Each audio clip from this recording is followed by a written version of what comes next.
¿Tú qué vas allá arriba, Ignacio? Dime si no oyes alguna señal de algo o si ves alguna luz en alguna parte. No se ve nada. Ya debemos de estar cerca. Sí, pero no se oye nada. Mira bien, no se ve nada. Pobre de ti, Ignacio. La sombra larga y negra de los hombres siguió moviéndose de arriba abajo, trepándose a las piedras, disminuyendo y creciendo según avanzaba por la orilla del arroyo. Era una sola sombra, tambaleante. La luna venía saliendo de la tierra como una llamarada redonda. Ya debemos de estar llegando a ese pueblo, Ignacio. Tú que llevas las orejas de fuera, fíjate a ver si no oyes ladrar a los perros. Acuérdate que nos dijeron que Tonaya estaba detrásito del monte. ¿Y desde qué horas que hemos dejado el monte? Acuérdate, Ignacio. Sí, pero no veo rastro de nada. Me estoy cansando. Bájame. El viejo se fue reculando hasta encontrarse con el paredón y se recargó allí, sin soltar la carga de sus hombros. Aunque se le doblaban las piernas, no quería sentarse, porque después no hubiera podido levantar el cuerpo de su hijo, al que allá atrás, horas antes, le habían ayudado a echárselo en la espalda. Y así lo había traído desde entonces. ¿Cómo te sientes? Mal. Hablaba poco, cada vez menos. En ratos parecía dormir, en ratos parecía tener frío. Temblaba. Sabía cuándo le agarraba a su hijo el temblor por las sacudidas que le daba y porque los pies se le encajaban en los ijares como espuelas. Luego las manos del hijo, que traía trabadas en su pescuezo, le zarandeaban la cabeza como si fuera una sonaja. Él apretaba los dientes para no morderse la lengua. Y cuando acababa aquello le preguntaba: ¿te duele mucho? Algo, contestaba él. Primero le había dicho: apéame aquí, déjame aquí, vete tú solo, yo te alcanzaré mañana, o en cuanto me reponga un poco. Se lo había dicho como 50 veces. Ahora ni siquiera eso decía. Allí estaba la luna, enfrente de ellos, una luna grande y colorada que les llenaba de luz los ojos y que estiraba y oscurecía más su sombra sobre la tierra. No veo ya por dónde voy, decía él, pero nadie contestaba. El otro iba allá arriba, todo iluminado por la luna, con su cara descolorida, sin sangre, reflejando una luz opaca. Y él abajo. ¿Me oíste, Ignacio? Te digo que no veo bien. Y el otro se quedaba callado. Siguió caminando a tropezones. Encogía el cuerpo y luego se enderezaba para volver a tropezar de nuevo. Este no es ningún camino. Nos dijeron que detrás del cerro estaba Tonaya. Y ya hemos pasado el cerro. Y Tonaya no se ve, ni se oye ningún ruido que nos diga que está cerca. ¿Por qué no quieres decirme qué ves? ¿Tú qué vas allá arriba, Ignacio? Bájame, padre. ¿Te sientes mal? Sí. Te llevaré a Tonaya a como de lugar y allí encontraré quien te cuide. Dicen que hay un doctor. Yo te llevaré con él. Te he traído cargando desde hace horas y no te dejaré tirado aquí para que acaben contigo quienes sean. Se tambaleó un poco. Dio 2 o 3 pasos de lado y volvió a enderezarse. Te llevaré a Tonaya. Bájame. Su voz se hizo quedita. Apenas murmuraba: quiero acostarme un rato. Duérmete allá arriba. Al cabo te llevo bien agarrado. La luna iba subiendo, casi azul sobre un cielo claro. La cara del viejo, mojada en sudor, se llenó de luz. Escondió los ojos para no mirar de frente, ya que no podía agachar la cabeza agarrotada entre las manos de su hijo. Todo esto que hago no lo hago por usted.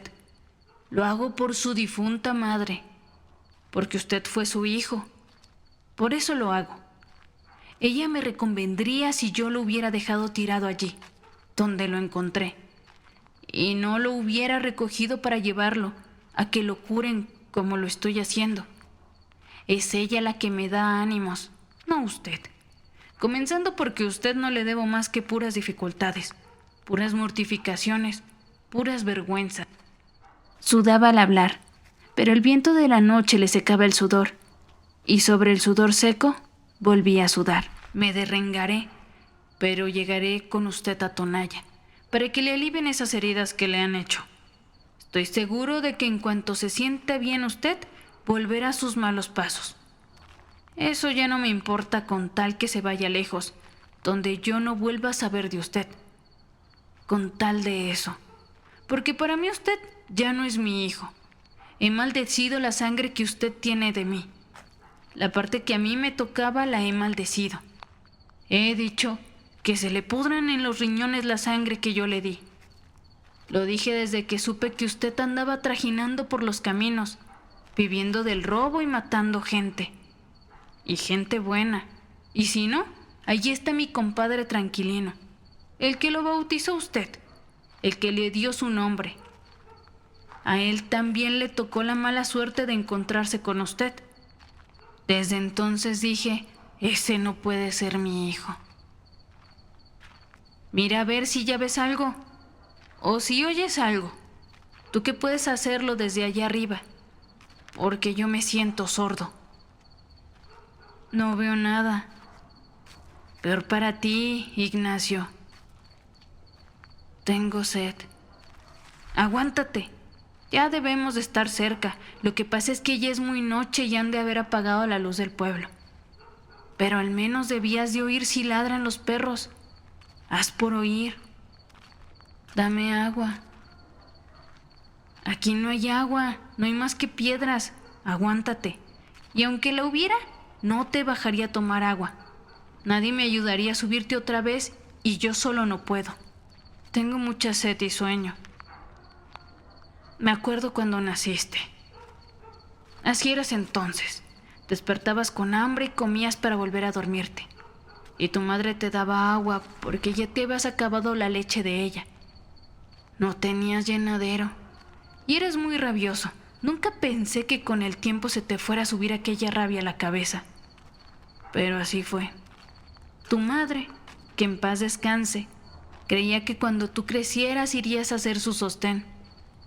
No te tuvo más que a ti. El otro hijo que iba a tener la mató.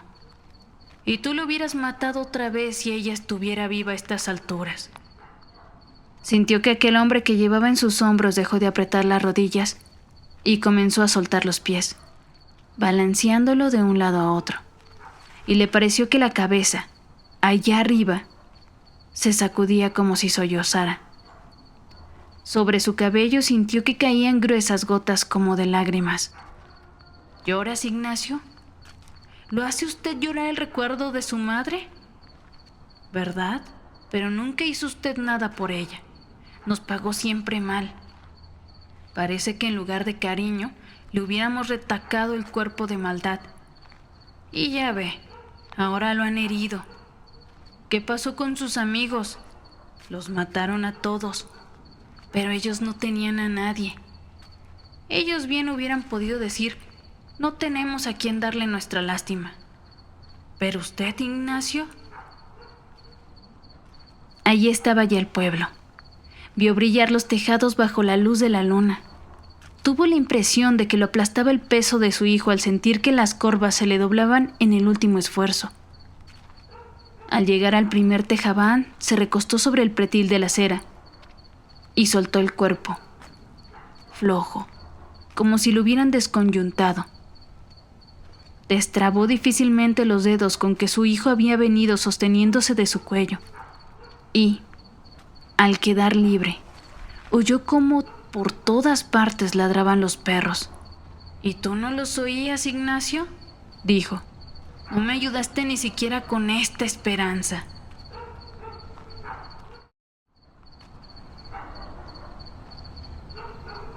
Si te gustó el video, suscríbete. Dale like y compártelo con tus amigos para que podamos seguir haciendo más contenido así.